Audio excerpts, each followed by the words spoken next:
దూర విద్యా విధానంలో doctor B R Ambedkar open university దేశంలోనే మొట్టమొదటి సార్వత్రిక విశ్వవిద్యాలయం. దాదాపు 2.5 దశాబ్దాలుగా దూర విద్యా విధానం ద్వారా కంప్యూటర్ కోర్సును అనుసంధానం చేస్తూ బీఏ, బీకామ్, బీఎస్సీ డిగ్రీ కోర్సులను అందిస్తోంది. పోస్ట్ గ్రాడ్యుయేషన్ స్థాయి, డిగ్రీ, డిప్లొమా స్థాయి కోర్సులను ఔత్సాహికులైన విద్యార్థులకు అందిస్తోంది.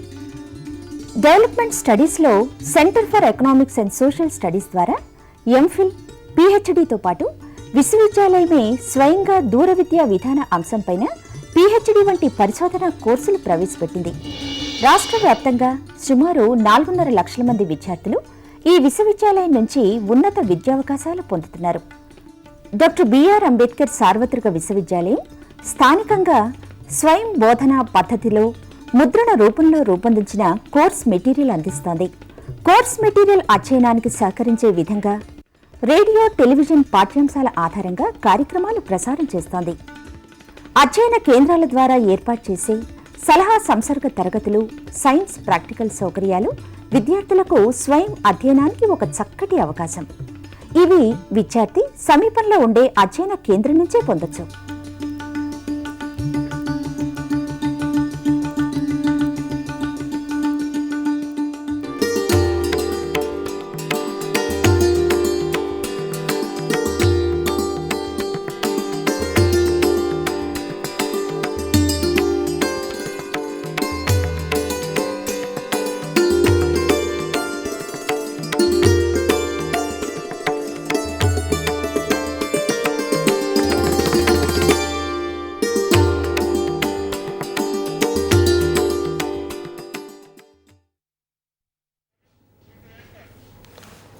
Good afternoon.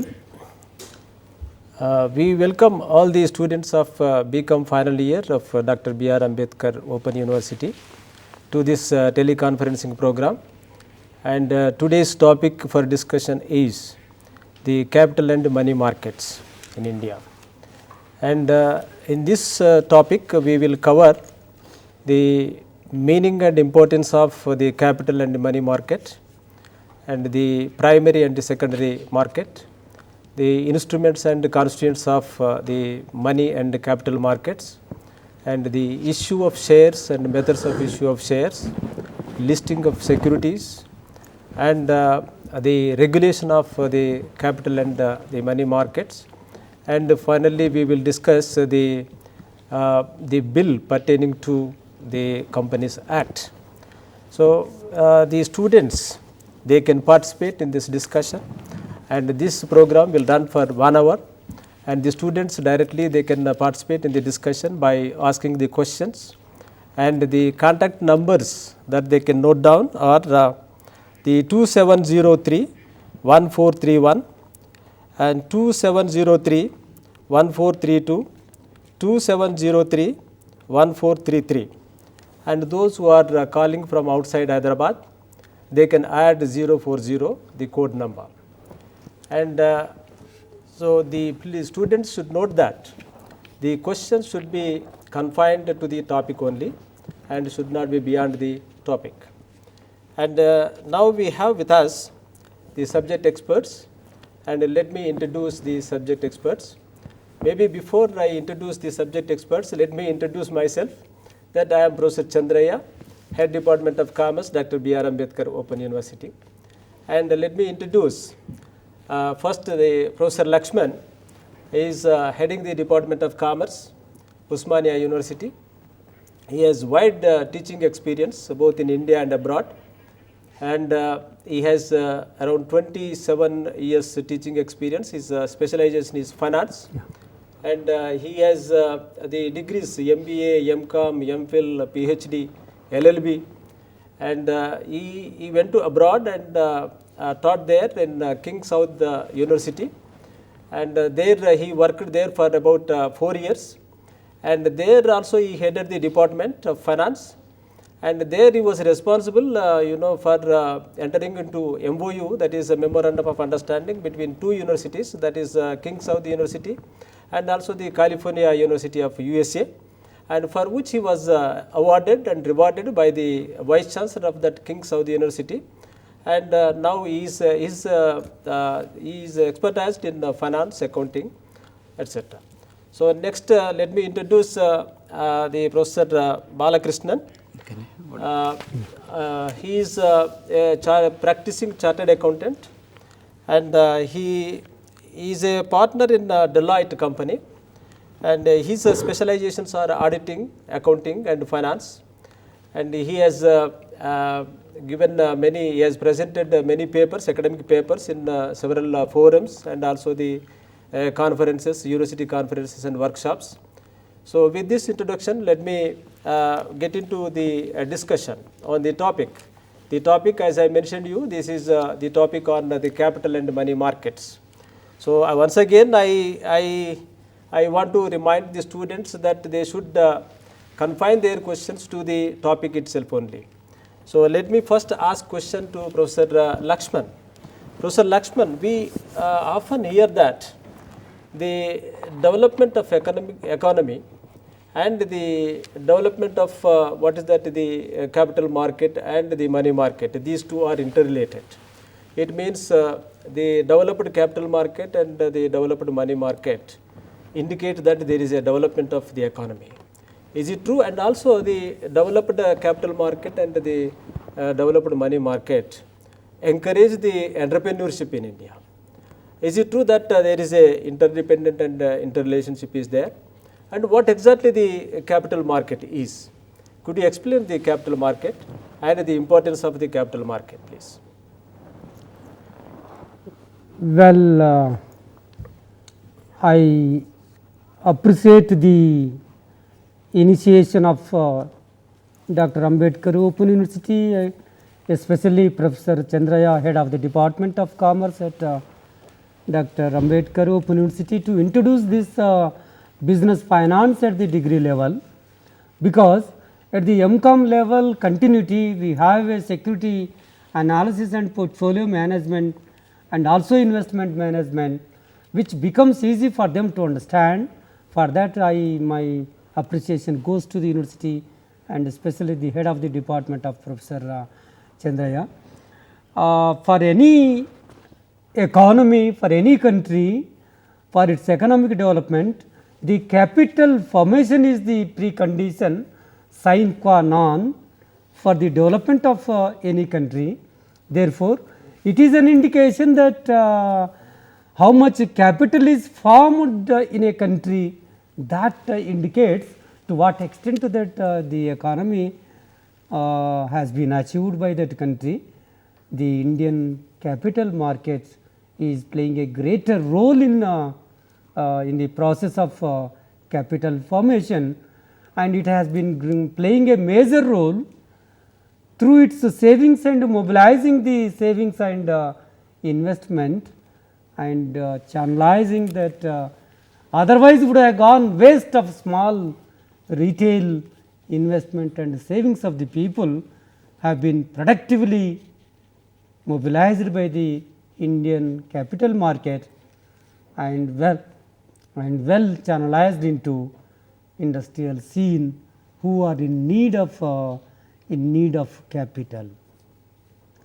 Many more vibrant changes and dynamic initiations have been introduced with the SEBI.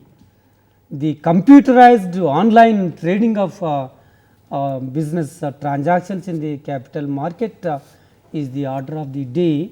Therefore, quite transparent and efficient and effective functioning of the capital market that now we are witnessing.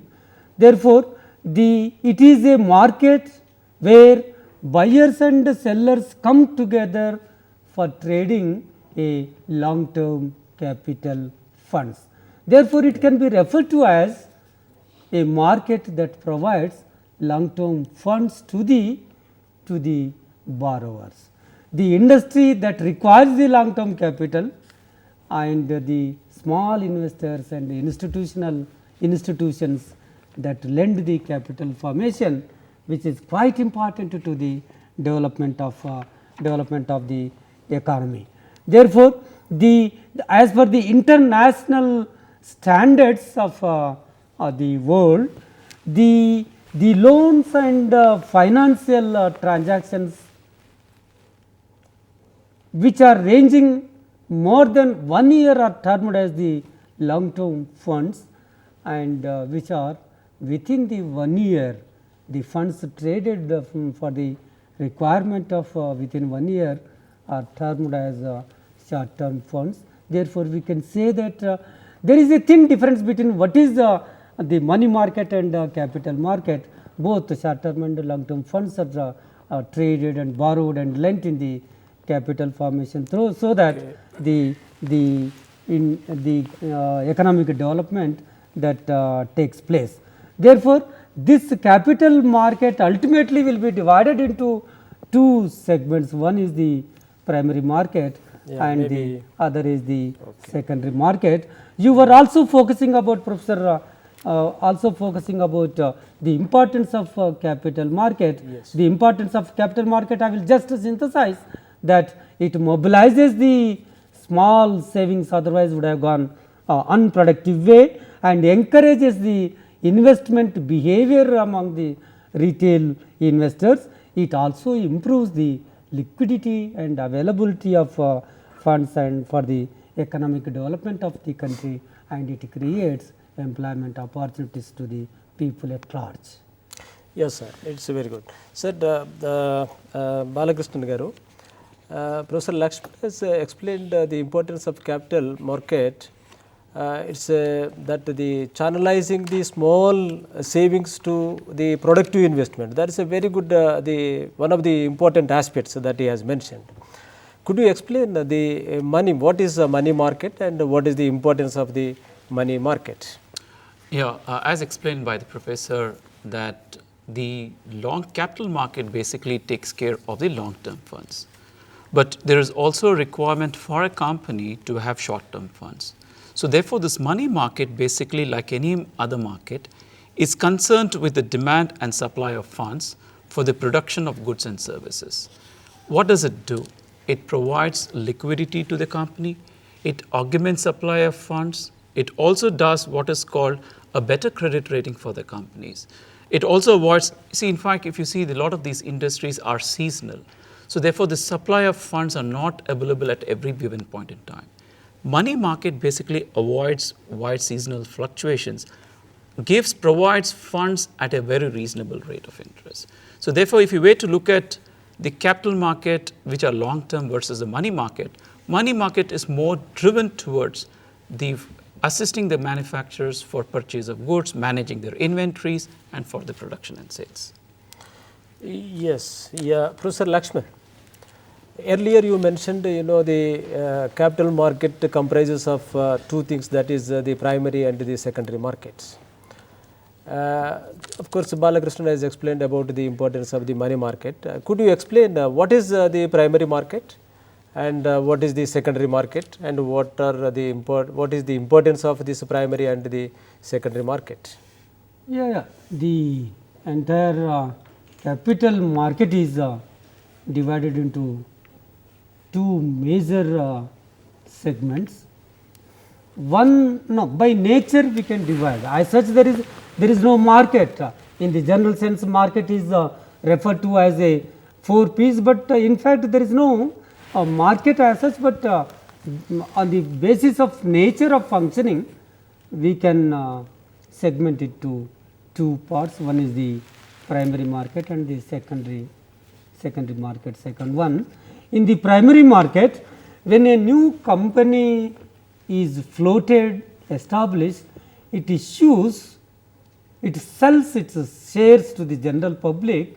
We call it as the new issue market through a initial public offer.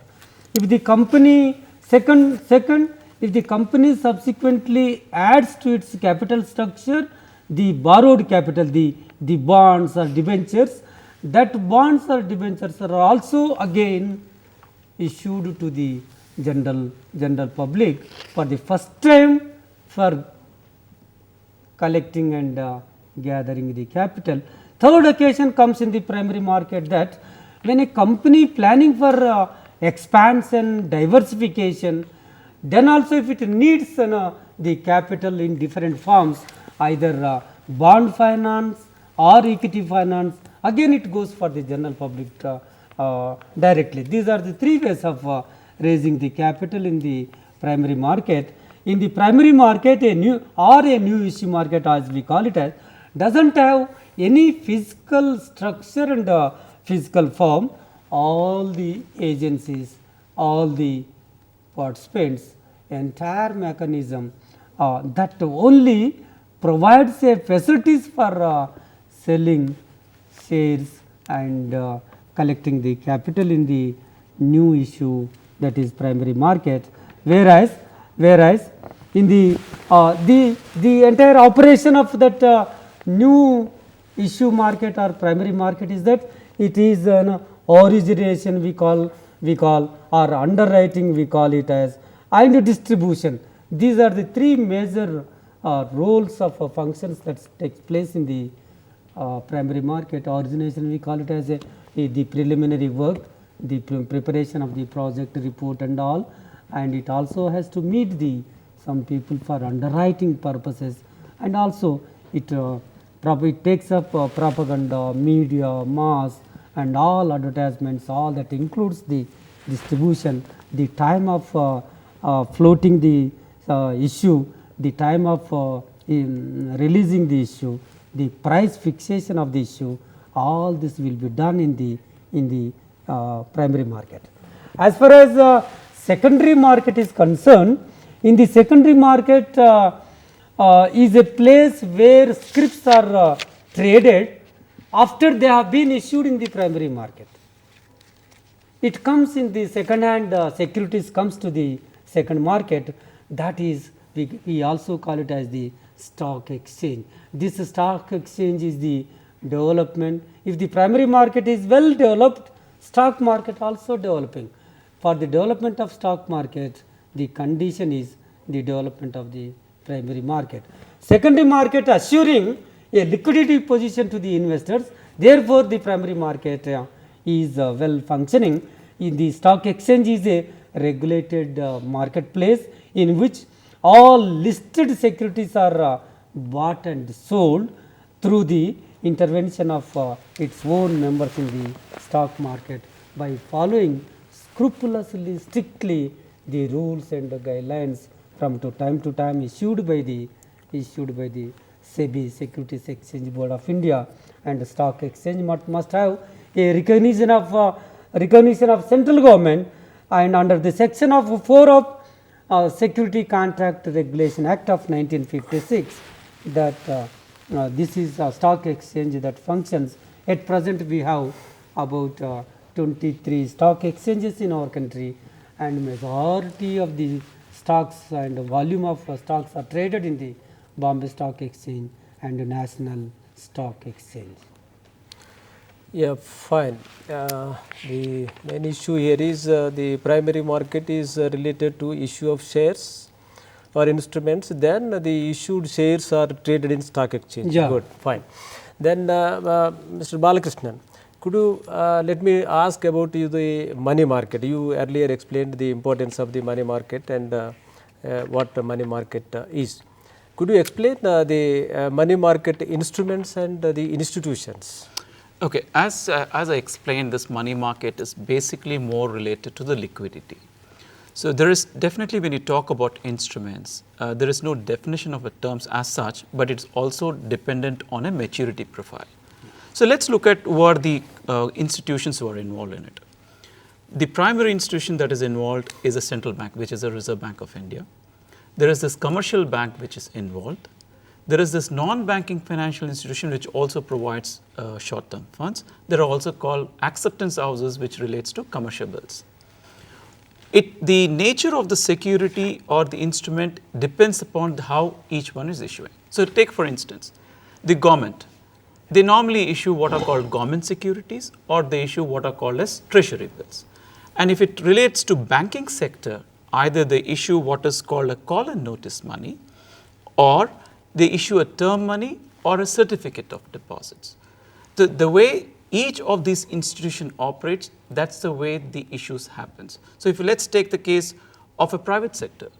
The private sector deals with commercial papers, bill of exchange, intercorporate deposits, or mutual funds for that matter, where they raise funds, they operate in a market, raise funds so that they meet the working capital requirement as and when there is a need for that. As far as the capital long-term funds are concerned, is raised from the capital markets or from any of the long-term debt. When it comes to money market, where the liquidity is the key issue, the company normally focuses or raises funds from these so-called defined institutions. Yeah, fine. Here the money market instruments institutions mainly involved are the Reserve Bank of India and the institutions like the NBFCs and the commercial banks, etc. So they provide the short-term funds to the companies required. That's fine. Professor Lakshman, similarly, what about the capital markets? What are the institutions and the instruments involved in the capital market? Could you explain about it? Yeah, it's a very interesting question to the learners, that entire capital market, Indian, especially Indian capital market, has a quite a vibrant structure, a mechanism. It consists of very strong institutions and governed by an apex body known as SEBI. Therefore, that is the reason why we are attracting so much of investment from the foreign institutional investors. We are assuring them that we have a very strong system of mechanism of protection to their investment, and we have a very strong structure of entire financial system. Let us now look at that vibrant system of financial and capital market structure. The Indian capital market structure is divided into certain parts which constitutes the capital market. One is the gilt-edged market, where the government and quasi-government instruments are traded, and the most popular instruments are issued by the industrial houses, securities, and development financial institutions also play a major role in the Indian capital market, and financial intermediaries. Basically, this is the form of structure. When we further divide the structure, the industries market, as I already mentioned, consists of new issue market or primary market, and the other segment is secondary market or old issue market. Now, when it comes to development financial institutions, all development financial institutions constitute, for example, IFCI, ICICI, FICs, IDBI, IIBI, UTI, LIC. These are the major and very dominant financial institutions, consists of developmental financial institutions, whereas financial intermediary constitutes. Because of these institutions only, capital market is quite become very strong and efficient and transparent. The financial intermediaries constitute merchant bankers, mutual funds, leasing companies, venture capital, and many more institutions. I tell you, as Sir Professor Chandraya said, all these structure constitutes of Indian capital market. This is all governed by an apex body of Securities Exchange Board of India. Coming to the latest and innovative instruments are concerned that are being traded in the capital market within the framework of the structure of financial system, that the equity shares, you know what is equity shares, and also preference shares are issued, and debentures are issued. And moreover, besides this, in order to attract the funds from different sources with different financial behavior of the people. Now, the latest trend is we are dividing an innovative, we are creating, devising and launching innovative instruments for gathering the capital. For example, preference shares. Preference shares are different types: redeemable, non-redeemable preference shares, convertible, non-convertible preference shares, and participating preference shares. Like that, different types of shares are issued, and certain preference shares are issued with attachment of warrants also. This is all many more divisions are made because to attract, to catch the attention of different kinds of the people. And debentures also, whenever capital structure should have a leveraged capital structure. In order to have leveraged capital structure, we are also introducing debentures and bonds. Therefore, the borrowed capital is a part of the capital structure. Again, the debentures are divided into redeemable debentures, non-redeemable debentures, convertible debentures, non-convertible debentures, and debentures with warrants. The debentures which latter can be converted into equity shares. Warrant means after expiry of certain period, if they are fully paid, they are eligible also for getting the equity shares, and we are also issuing deep discount bonds.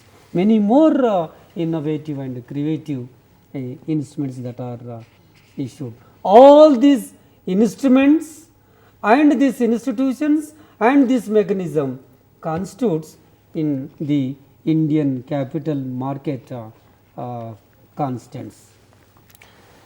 Yeah, thank you, Professor Lakshman. You have explained very clearly about the capital market institutions and the instruments. In fact, you mentioned that we have a strong capital market system, and also you mentioned that the SEBI is there to regulate it. Is very fine. And Mr. Balakrishnan, could you explain what exactly the SEBI? He has mentioned that the SEBI is there to regulate the capital market. But I think that before the SEBI was established, the control of capital issues was there, and after the establishment of this the SEBI, that is Securities Exchange Board of India, the control of capital issues was abolished. And could you explain what exactly the SEBI is, and when it was appointed or established, and what are the purposes for which the SEBI was established? Could you explain about the SEBI? Just to help you understand, let me take you back in 1991 when we had this financial crisis. And also at the same time during at the time of P.V. Narasimha Rao's cabinet, when Manmohan Singh was there as a finance minister, the economy was opened up. So when the economy was opened up, that means you had outsiders coming into the country. So therefore, there was a need to regulate, there was a need to have a regulatory control over the stock markets. If you look at SEBI, SEBI is basically nothing but a Securities Exchange Board, which basically deals with Securities Exchange Board of India, which basically deals with regulating the capital market, developing the securities market, and also promoting the securities market, because it protects the investors. Now, if you look at the objective of this, the objective was definitely regulate, develop, and protect. Now, prior to SEBI, SEBI actually was an advisory body in the year 1988 before it became an act in 1992, where the authority was given by the Government of India for SEBI to regulate the securities market. Prior to that, you had what is called Controller of Capital Issues, which was way back in the Second World War time. At that point in time, the focus was there to control the capital against various industries. They didn't want some of the industries to be concentrated. They wanted to regulate the capital market. They wanted to regulate some of the industries so that the growth is spread across. But if you look at it, they were more from a perspective of preventing something rather than regulating that. When you have small players, it is easier to operate through a government setup.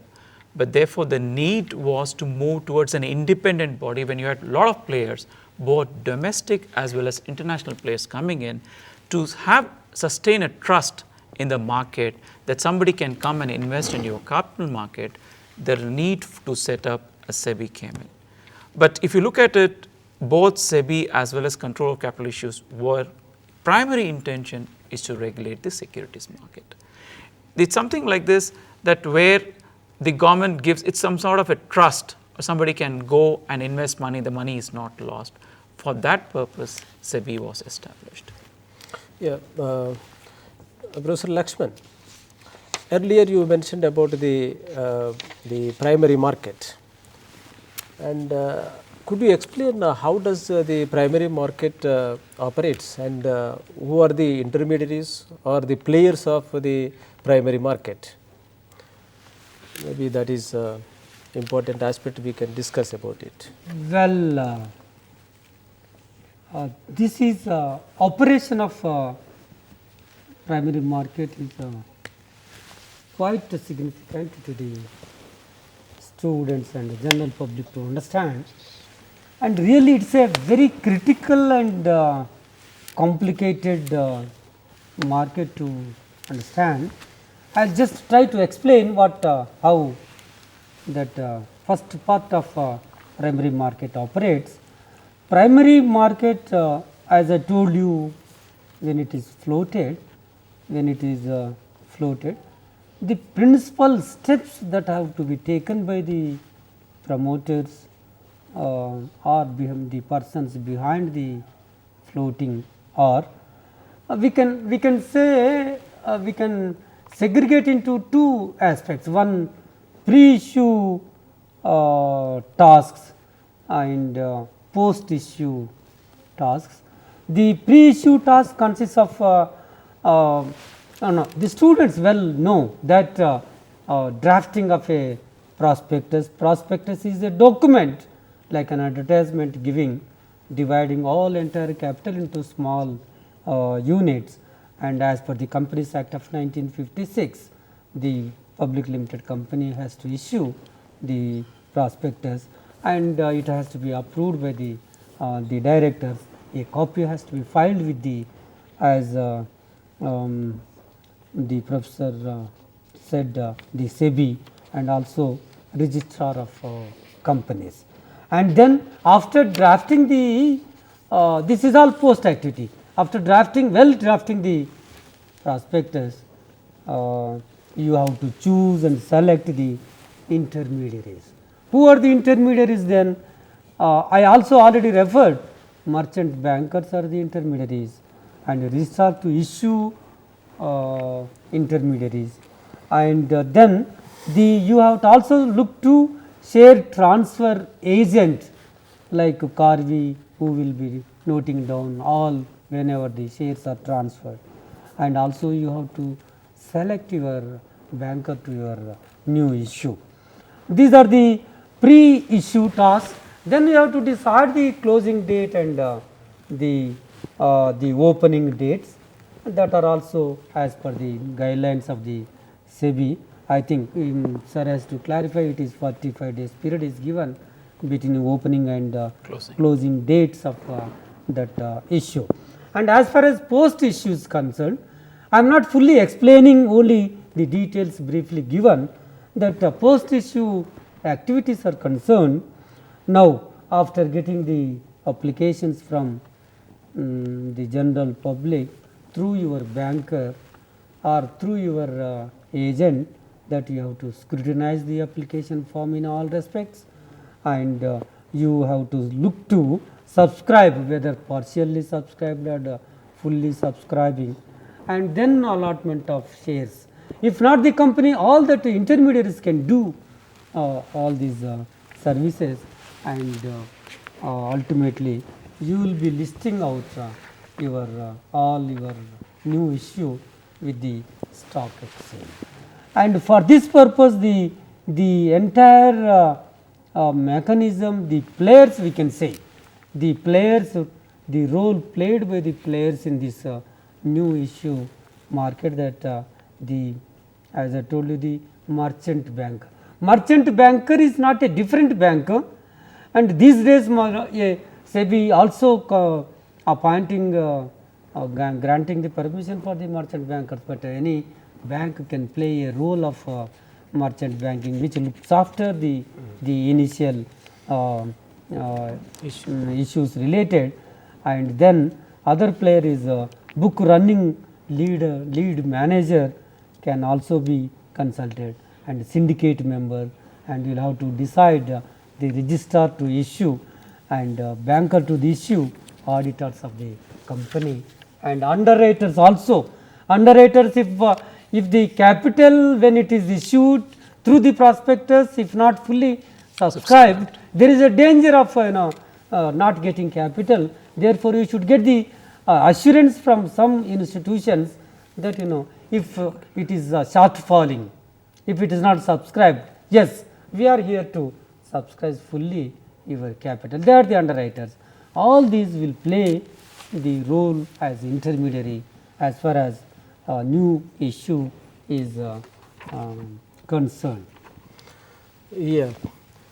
This is in connection with the primary market that Professor Lakshman has explained, and how does it operate and what are the players that were involved. Mr. Balakrishnan, could you explain here also how does the money market, secondary market operates, and then who are the players involved in it, and what are the developments that have been taking place from time to time? Could you explain about the secondary market? Yeah, as mentioned by the professor, a secondary market is a place where the scrips are traded after they are initially issued in the market. But where are these traded? You need to have stock exchanges. So therefore, there are stock exchange, approximately 23 stock exchanges are there. There is also a national stock exchange where you can trade it. There is also what is called over-the-counter exchange called OTCEI. There is also an interconnected exchanges. So these shares that are primarily issued are traded in these stock exchanges. Yes. Who are the players? Now, can the public directly get into it? The answer is no. So therefore, it gets routed through broker. These brokers should be the members of those respective stock exchanges. Okay. There are other players who are the portfolio managers who handle a couple of investors who are interested as a part of the portfolio. There are investment advisors. There are share transfer agents who are involved. There are depository agents. There are also depository participants. These are basically the important players who are involved in the secondary market. But if you look at the reforms that are over a period of time, because there is always a learning as to when you introduce a law, and when you introduce an act, when you introduce a regulators, there are experiences.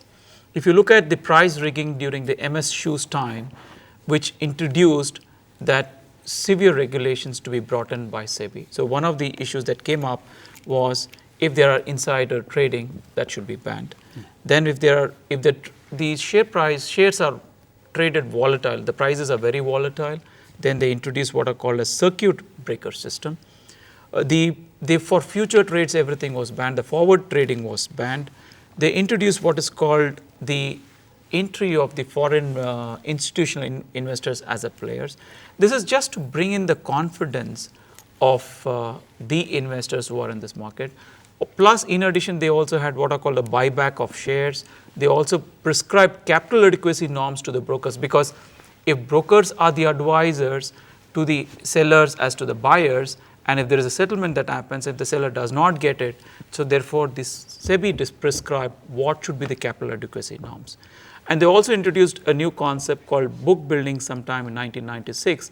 Basically, again, this book building concept evolved from developed countries like the US, where it was much more than in India. Yeah, fine. Professor Lakshman, let us come back to the securities that already you have explained. You have given a passing reference. Normally, the general understanding is that after the company is incorporated, if it is a private company, the company will commence its business.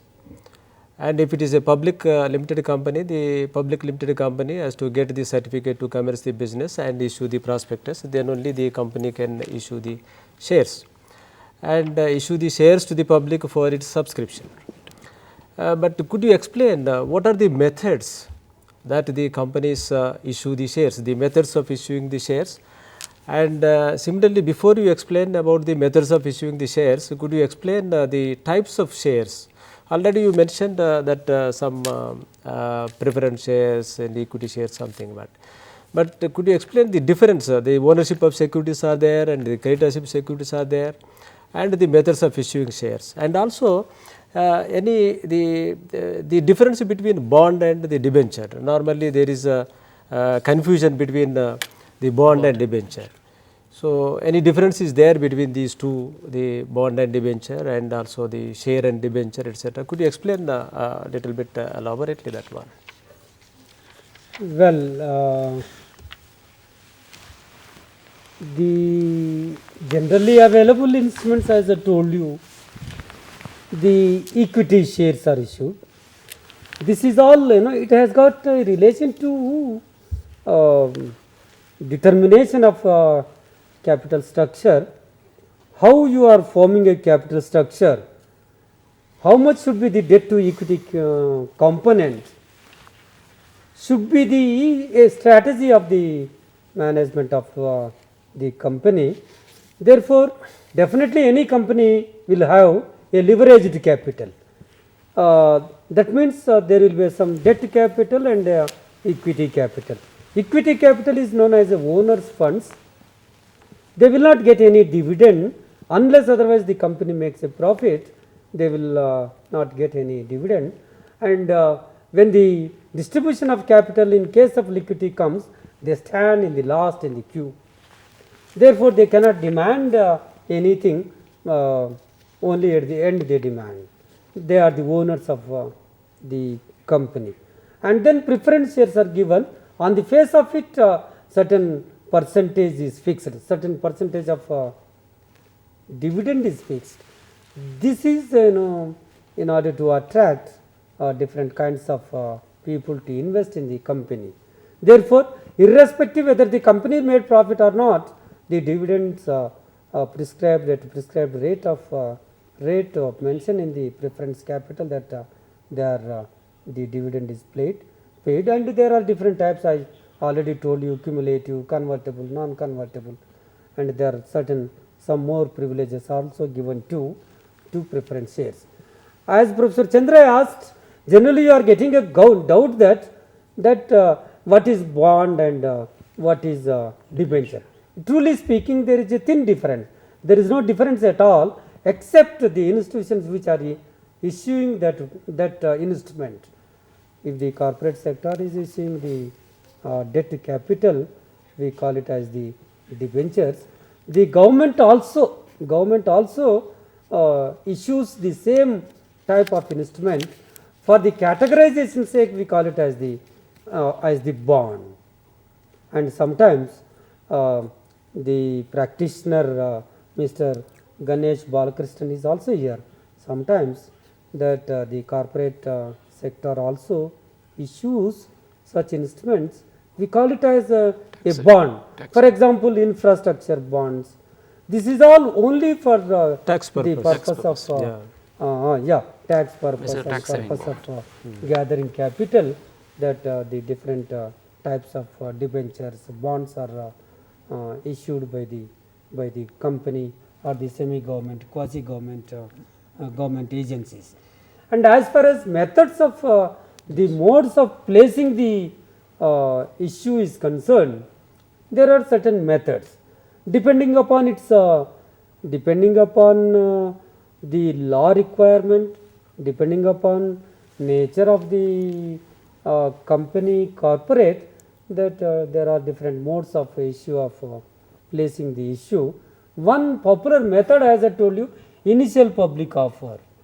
A company will issue a prospectus. You must be knowing, in lieu of prospectus, another company can also issue directly to the people. But a generally public limited company will issue a initial public offer to the general public for the purpose of gathering the capital. That is one. That we call it as the public issue. Anybody can purchase, order for allotment of the shares. And then right issue. we call it as the rights issue.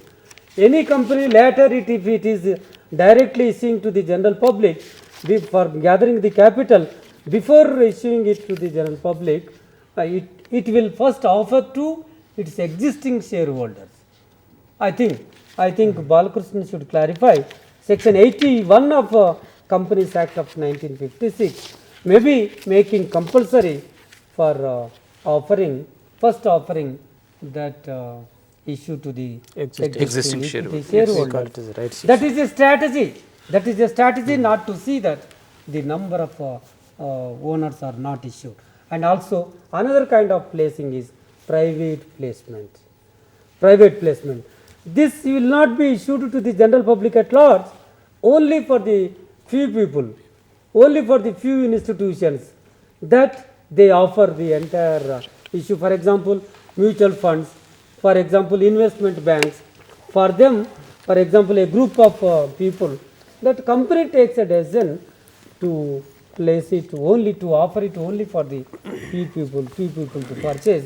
Another method, as Balakrishnan has already well clarified, book building is also another method of placing the new issue, wherein no price is fixed, price is fixed by the prospective bidders. They will bid a price based on that as per the weighted average. There is a method of calculating, fixing the price. Therefore, there is another method of that book building. I think ESOPs is also there, employment stock options are also there. They will be again offered to the employees. The rights issued to the existing shareholders, and also extending some sort of benefit and advantage to the employees. Employees are also accommodated as the owners of the company because of many more issues and options that ESOPs are also there. And these are the general available methods of floating the issue of securities are available. Yeah, fine, sir. Mr. Balakrishnan, you also mentioned that book building, and Professor Lakshman also mentioned that book building, that fixation of price, and just you have given a passing reference. But generally we observe in the paper that there is a price band. So what exactly that could you explain, the price band and fixation of the price for shares? Of course, okay, the shares will be issued and that will be traded in stock exchange, but how the price of a share will be fixed, and what is the price band? Could you explain that part? Okay. Now, if you look at the book building, as I mentioned to you, the book building basically was more prevalent in the developed market where they use it very effectively. What is this book building? Book building is nothing but a price discovery system. What do you mean by price discovery system is that you appoint a merchant banker as a book runner. What you do is there is a particular size on which you can do a book building, say about 100 crores and above. Now, what you do is you invite bids from various people, and the various people will bid along with their application money. Then it determines how much is the volume that you bid at a price. There is an initial price which is fixed, it only gives you a range. Then people start bidding into it. Whichever is their highest, that will be taken, or whichever is the average in terms of the volume and the rate would be considered, based on which a price would be determined. Basically, it is a weighted average price. Some people can quote higher, there will not be many of them. There will be some people who will be quoting lower, there will not be many of them, but there will be certain people, set of people who will be quoting in between. So they arrive at what would be the price. The variations can't be beyond 20% either side. It can't be, if suppose if it is 100, it can't go below 80 or can't go above 100. That is the first phenomenon. So when you have a book, because you have a merchant banker who is appointed as a book runner, this physical mechanism works for, this is open, the book is open for a period of 5 days. The bidder can come on day 1, can revise it on day 2, as long as this book is open. Again, there are preferences which are allowed in a book building. There are these qualified institutional buyers who are given a particular percentage who could subscribe to book building. Again, and there are also subscribers who are small time subscribers, less than 1 lakh, who could do it. Compare this with the initial public offer. In an initial public offer, basically the price is determined the way the company is wins profitability, plus the way the business is evaluated by the merchant bankers and the underwriters. They determine the price. The difference between the IPO and the underwriting is, here the price is determined in an IPO, initial IPO, whereas in an underwrite book building, it is not fixed. So therefore, that is one. To know the volume in an IPO, you will come to know only after the subscription comes to a close. In a book building, you will know on a real-time basis what is the volume of shares. Yeah, Professor Lakshman, of course time is running, we have a very short time. Could you explain, of course after the issuing shares, then the shares will be traded in stock exchange, that already we have covered. But what are the functions of stock exchange? Could you explain briefly? Yeah, very quickly, as I told you, a stock exchange is an organization to facilitate buying and selling of securities in an orderly manner. All the transactions are executed in the regulated, well regulated environment. The basic functions of stock exchange, the secondary market stock exchange, that enrollment of members. You cannot directly go and trade, only members can trade. There are certain qualifications prescribed for who have to become the members. That we are not delving into details, and it also make the bylaws of the stock exchange. It provides for listing of securities. It also provides facilities for trading of securities. It also provides clearing service. A clearing house will be there, and through that it provides the services, and it also takes up the function of publication of total information. If at all any dispute arises, arbitration function also, service also provided by the stock exchange. And apart from that, investors, these days investors education and investor protection is also the concern of stock exchange. Yeah. These are the functions of the stock exchange. Really, they are fine. It means they are helping to the community, helping to the investors, and also helping to the companies. That's fine. But here also the broker's role is there in the stock exchange. Could you explain, Balakrishnan, and who are the brokers, and any sub brokers are there, and who are the speculators? After all, the stock market is based on the speculation. So could you explain the brokers and the speculators, and what is their role and all that? Okay, when we come back to the stock market, the brokers, basically if you look at the members of who are registered with SEBI only can operate. Now, if you look at the members, they can be classified between jobbers and brokers. There are two set of categories.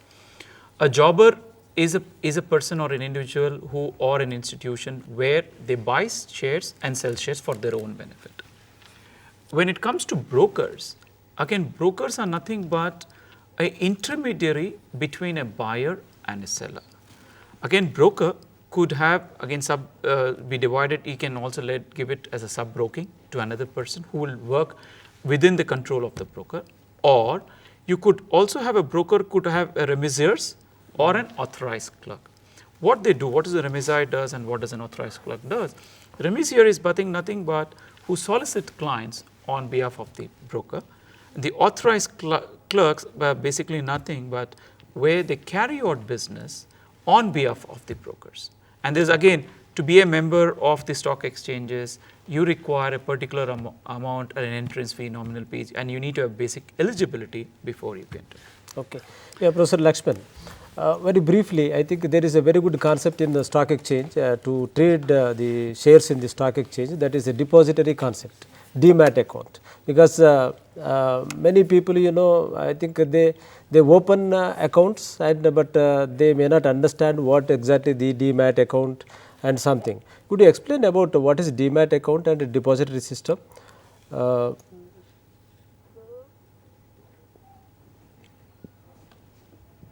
Yeah, in olden days, that when we are subscribing for the prospectus, whenever it was allotted, Maybe 1 minute time. Time is yeah, very. whenever it is allotted, we used to get a physical form of certificate. Yeah. In fact, we call it as the security. This is the security acknowledging that Yeah. you have given us the money. Yeah. This is the security. Now, Share. Yeah. many more reforms have been taken place. This is a physical form of certificate. There is every threat that it may be lost, it may be burned. Forged. Many more things may be Happen. stolen. Many more things may happen. Therefore, there is no physical form. That physical form of certificate is replaced with the soft form. You have to open an account as you are opening an account in the bank. You have to open an account, and what all you are purchasing, all that shares are credited to your account, and if whenever you are selling, your account is debited with the number of that